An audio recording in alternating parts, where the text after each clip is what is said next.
अस्सलाम वालेकुम नाज़रीन, मैं हूँ इमरान वसीम और बड़ी ख़बर ये है कि सुप्रीम कोर्ट ने आज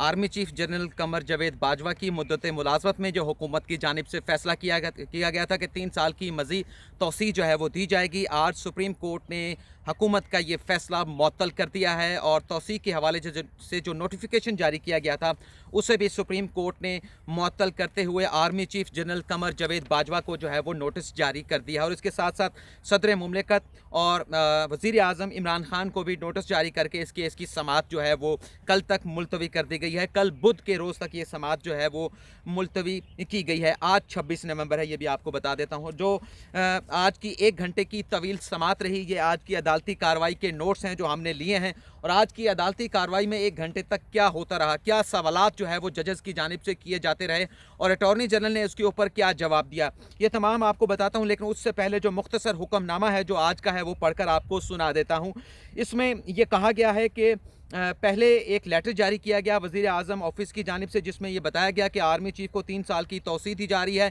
लेकिन बाद अज़ां जब इस बात का इल्म हुआ कि ये जो नोटिफिकेशन जारी होना है ये सदर मुमलिकत ने करना है, ये अख्तियार सदर मुमलिकत का है, तो फिर 29 अगस्त के रोज़ ही 29 अगस्त 2019 को एक समरी वजारत दिफा ने तैयार की जिसमें army chief general Qamar Javed Bajwa की दोबारा तकर्री या तौसीअ की समरी में ज़िक्र किया गया और उसमें दूसरी जो टर्म थी उसकी मुद्दत 3 साल रखी गई। लेकिन जब हमने अटॉर्नी जनरल से आज ये पूछा कि क्या कानून के अंदर ऐसी कोई गुंजाइश है कि आर्मी चीफ़ को तौसीअ दी जा सके या उनकी रीअपॉइंटमेंट की जा सके, तो अटॉर्नी जनरल अनवर मंसूर खान ऐसी कोई कानूनी प्रोविज़न जो है वो अदालत को बताने से जो है वो कासिर है और अदालत को ऐसी कोई प्रोविज़न नहीं बताई गई जिसके तहत army chief general Qamar Javed Bajwa की मुद्दत मुलाजमत में जो है वो तौसीअ की जा सके या रीअपॉइंटमेंट की जा सके। और ये भी कहा गया कि समरी में जो लिखा गया है कि इन्वायरमेंटल अर्जेंसी की वजह से उन्हें तौसीअ दी जा रही है, तो ये जो रीज़न बताई गई है समरी में ये भी अदालत की जानिब से कहा गया है कि हमें मुबहम वेग दिखाई देती है। और कहा कि वज़ीर आज़म ऑफिस ने यही समरी 19 अगस्त को जो है वो सदर मुमलिकत को भेजी और 19 अगस्त को ही सदर मुमलिकत ने इस जो समरी की मंजूरी दे दी। लेकिन बाद अज़ां फिर हुकूमत को इल्म हुआ कि ये समरी मंजूरी से पहले वफाकी काबीना की मंजूरी लेना भी ज़रूरी थी, तो फिर हुकूमत ने 20 अगस्त को एक नई समरी तैयार की और ये समरी काबीना की मंजूरी के लिए सर्कुलेशन के ज़रिए जो काबीना के अरकान है उनकी 25 तादाद है, ये अदालती ऑर्डर में कहा जा रहा है जो मैं आपको पढ़कर सुना रहा हूँ, उन्हें भिजवाया गया। और फिर 21 अगस्त 2019 को काबीना के 25 अरकान में से 11 अरकान ने जो है वो इसकी मंजूरी दी और अदालत ये कहती है कि 25 में से जब 11 मेंबरान इसकी मंजूरी दे रहे हैं तो इससे ये लगता है कि काबीना की अक्सरियत इस फैसले से मुत्तफिक नहीं थी कि आर्मी चीफ़ को तौसीअ जो है वो दी जाए। और फिर आगे जाके एक और सुकम की निशानदही अदालती ऑर्डर में की गई है कि जब वफाकी काबीना से मंजूरी ले ली गई तो उसके बाद दोबारा फिर इस मामले की हतमी मंजूरी के लिए वज़ीर आज़म के थ्रू सदर मुमलिकत को जो है वो नहीं भेजा गया। तो इस अदालती ऑर्डर में जो तौसीअ का जो हुक्मनामा था, जो तौसीअ का नोटिफिकेशन था, ये आज जो है वो सस्पेंड कर दिया गया है और आर्मी चीफ़ को और वज़ीर आज़म इमरान खान को जो है वो नोटिस जारी किया गया है। आज की अदालती कार्रवाई का अहवाल अगर आप मुझसे पूछें तो सबसे पहले जब समाअत शुरू नहीं हुई थी हम कमरा अदालत में गए, मैं कमरा अदालत में गया तो जाकर मैंने जो कोर्ट एसोसिएट है उससे जाकर पूछा कि अभी तक जो है वो समाअत शुरू होने का वक्त हो चुका है, 9:30 होने में 2 से 3 मिनट बाकी हैं, जो दरख्वास्त गुजार है वो नहीं पहुंचा, क्या उसकी जानिब से कोई इल्तवा की दरख्वास्त आ गई है? तो मुझे जो कोर्ट रीडर है उनकी जानिब से तो कोई बात जो है वो हतमी नहीं बताई गई। लेकिन वहाँ पर कुछ ऐसी शख्सियात जो कि मौजूद थीं उनसे जब मैंने पूछा तो उनकी जानिब से बताया गया कि जो दरख्वास्त गुजार है जिसने ये दरख्वास्त आर्मी चीफ़ की तौसीअ के ख़िलाफ़ दायर की है उसने आज एक दरख्वास्त जो है इस मुकदमे को वापस लेने के लिए सुप्रीम कोर्ट में भिजवा दी गई, जो कि इस वक्त अदालती रीडर के पास है और जब अदालत आएगी तो ये दरख्वास्त उसके सामने रखी जाएगी। तो फिर हमने ये खबर दे दी कि जो दरख्वास्त गुजार है जिसने आर्मी चीफ़ की तौसीअ के ख़िलाफ़ मुकदमा दायर कर रखा है वो बैकफायर कर गया है, उसने अपना मुकदमा वापस लेने की दरख्वास्त सुप्रीम कोर्ट में दायर कर दी है। लेकिन हतमी फ़ैसला सुप्रीम कोर्ट ने करना था। जब अदालत आके बैठी तो सबसे पहले 4 दीगर मुकदमा थे जिनकी सुप्रीम कोर्ट ने समाअत की और सबसे आखिर में आर्मी चीफ़ की तौसीअ का ये मुकदमा जो है वो सुना गया। और जब ये मुकदमा कॉल किया गया जूरिस्ट फाउंडेशन बनाम आर्मी चीफ या जूरिस्ट फाउंडेशन बनाम फेडरेशन ऑफ पाकिस्तान, तो इसमें सबसे पहले जो दरख्वास्त यही आई थी वापस लेने की, तो chief justice of Pakistan justice Asif Saeed Khosa ने कहा कि जो दरख्वास्त गुजार है जिसने तौसीक़ के ख़िलाफ़ ये दरख्वास्त दायर की थी वो आज खुद नहीं आया, लेकिन उनकी जानिब से ये एक दरख्वास्त जो है वो हमें मौसूल हुई है। उस दरख्वास्त में जो है वो हाथ से लिखी हुई ये दरख्वास्त है, जिसमें दरख्वास्त गुजार की जानिब से कहा गया था कि उन्होंने ये जो पटिशन दरख्वास्त ड्राफ्ट की है तौसीक़ के हवाले से प्रॉपर ड्राफ्ट नहीं की गई, और इसमें चीफ जस्टिस ने कहा कि इस पर ऑब्जेक्शन भी, इस पर जो है वो जो बयान हल्फी है वो भी नहीं लगाया गया, तो ये एक एतराज़ भी था। तो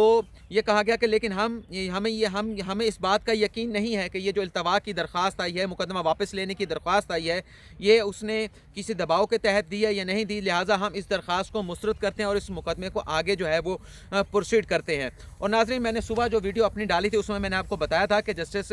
जो आसिफ सईद खोसा हैं वो उनके रिकॉर्ड के ऊपर बहुत सारे ऐसे मुकदमात हैं जिनमें बड़ी बड़ी शख्सियात के हवाले से उन्होंने बड़े बड़े फ़ैसले दिए हैं। नवाज शरीफ का मुकदमा उन्हें नाअहल करार दिया गया, यूसुफ रज़ा गिलानी का मुकदमा उन्हें इब्तदाई तौर पर जो तौहीन अदालत का नोटिस जारी किया था वो आसिफ सईद खोसा ने किया था, लेकिन तौहीन अदालत का नोटिस जारी करने के बाद यूसुफ रज़ा गिलानी को वो बेंच तब्दील हुआ था और उसमें नासिरुल मुल्क जो है वो बेंच के सरबराह बन गए थे, लेकिन आसिफ सईद खोसा भी उस बेंच में शामिल रहे थे। परवेज़ मुशर्रफ के ख़िलाफ़ मुकदमा हो या इस तरह से और बड़े बड़े मुकदमे हों, इसमें आसिफ सईद खोसा जो है वो जिस तरह के उन्होंने फ़ैसले दिए हैं तो इन्हें यहाँ पर आम हमारे जो रिपोर्टर्स हैं वो एडवेंचरस जज कहते हैं। और मैंने सुबह भी अपनी वीडियो में बताया था कि जो केस कोई और जज सुनने से बज़ाहिर हमें जो मुख्तलिफ लोगों से पता चलता है हिचकिचाहट रखते हैं, तो वो केसेस जो है वो आसिफ सईद खोसा ही सुनते हैं और जो फ़ैसला देना होता है वो धड़ल्ले के साथ जो है वो अपना फ़ैसला देते हैं। तो आज जब इस केस की समाअत शुरू हुई तो सबसे पहले तो जैसे मैंने आपको बता दिया कि जो मुकदमा वापस लेने की दरख्वास्त थी वो वापस ले ली गई, तो इसमें जजेस की जानिब से बहुत सारे सवालात पूछे गए। मकसद जस्टिस मंसूर अली शाह ने और जस्टिस मज़हर आलम के जो कि बेंच के सरबराह थे, उन्होंने ये पूछा कि आर्मी चीफ जो है जो रिटायर्ड हो रहे हैं या उनकी जो मुद्दत मुलाजमत जो टर्म है आर्मी चीफ की वो कब वो ख़त्म हो रही। तो इस पर अटॉर्नी जनरल ने कहा कि आर्मी जो चीफ जो है वो रिटायर्ड नहीं होता, उनकी जो टर्म होती है आर्मी चीफ की वो ख़त्म होती है। तो उस पर फिर चीफ जस्टिस ने कहा कि चलें जो कुछ भी है अगर उनकी टर्म्स ख़त्म होती है तो वो उनकी रिटायरमेंट की तारीख तो होती है। तो फिर चीफ जस्टिस ने यहाँ पर कहा कि क्या हुआ कि पहले वज़ीर आज़म ने तौसीक़ का एक लेटर जारी किया और उसके बाद फिर वज़ीर आज़म को बताया गया कि आप जो है वो ये लेटर जारी नहीं कर सकते थे, तो फिर बाकायदा एक जो है वो आर्मी चीफ की तौसीक़ के हवाले से एक समरी तैयार की गई और उसका नोटिफिकेशन 19 अगस्त को ही जारी कर दिया गया। लेकिन फिर उधर इसी मौके के ऊपर चीफ जस्टिस ने इस्तफसार किया कि आप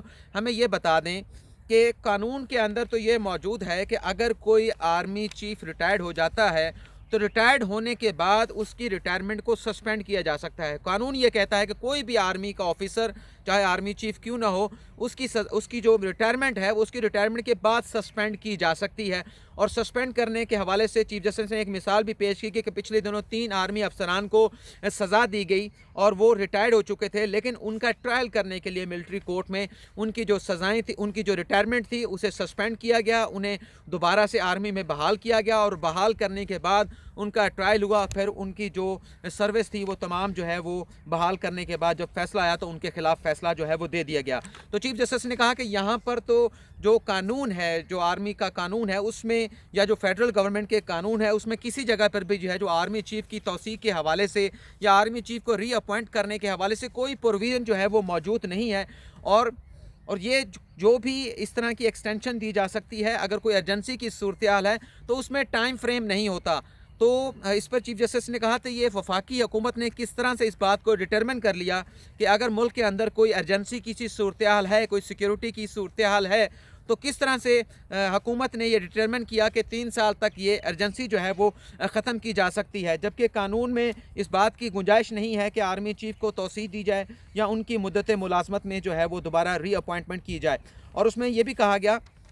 चीफ जस्टिस ऑफ पाकिस्तान की जानिब से कि आर्मी चीफ की तौसीक़ की टर्म फिक्स कैसे कर सकते हैं, ये अंदाज़ा कैसे लगा लिया गया कि 3 साल तक जो मौजूदा हंगामी हालत है वो ख़त्म हो जाएगी और अभी आर्मी चीफ जो है उनकी मुद्दत मुलाजमत या आर्मी चीफ के हवाले से उनकी जो टर्म है वो 29 अगस्त को ख़त्म होनी है और 29 नवंबर को ख़त्म होनी है। तो 29 नवंबर से पहले उनकी रिटायरमेंट के जो टर्म है उसे सस्पेंड नहीं किया जा सकता। जैसे मैंने आपको बताया कि कानून के अंदर यह है कि जब रिटायर्ड हो जाता है तो रिटायर्ड होने के बाद जो है उस टर्म को या उनकी जो रिटायरमेंट है उसे जो है वो सस्पेंड करके उन्हें सर्विस में बहाल किया जा सकता है, लेकिन अर्जेंसी की सूरत में या उनका ट्रायल करना हो जिनके खिलाफ मुकदमा हो। और उसके अलावा चीफ जस्टिस ने यह भी कहा कि आर्मी चीफ की जो पहली इब्तदाई तकर्री हुई थी इस हवाले से जो दस्तावेज़ात हैं अटार्नी जनरल से कहा आप वो भी नहीं दिखा रहे। और फिर चीफ जस्टिस ने यह भी कहा कि काबीना के अंदर फैसले जो हैं वो अक्सरियत के साथ होते हैं, लेकिन ये लगता है कि जो 25 वज़रा थे उनमें से सिर्फ 11 ने मंजूरी दी है, तो ये फैसले पर लगता है कि जो बाकी 14 थे उन्होंने अपनी कोई राय नहीं दी। तो अटॉर्नी जनरल ने कहा कि ये 21 अगस्त की समरी है, तो उस वक्त जो दस्तियाब है उन्होंने अपनी जो है वो इस पर कंसेंट दी थी, बाकियों से जो है वो कंसेंट नहीं आई थी जब ये नोटिफिकेशन जारी हुआ। तो जिस पर चीफ जस्टिस ने कहा कि अगर जारी नहीं हुआ तो अभी तक रिकॉर्ड के अंदर जो बाकी 14 हैं उनकी अप्रूवल भी जो है वो सामने नहीं आई। तो आज ये सारी कार्रवाई हुई है, ये हमारे पास ये नोट्स ये मौजूद हैं और अब कल तक इस केस की समाअत जो है वो मुलतवी कर दी गई। अब देखें कल अदालत इस हवाले से कार्रवाई को किस तरह से आगे बढ़ाते हैं। जो भी कार्रवाई होगी हम आपको आगाह करेंगे। शुक्रिया।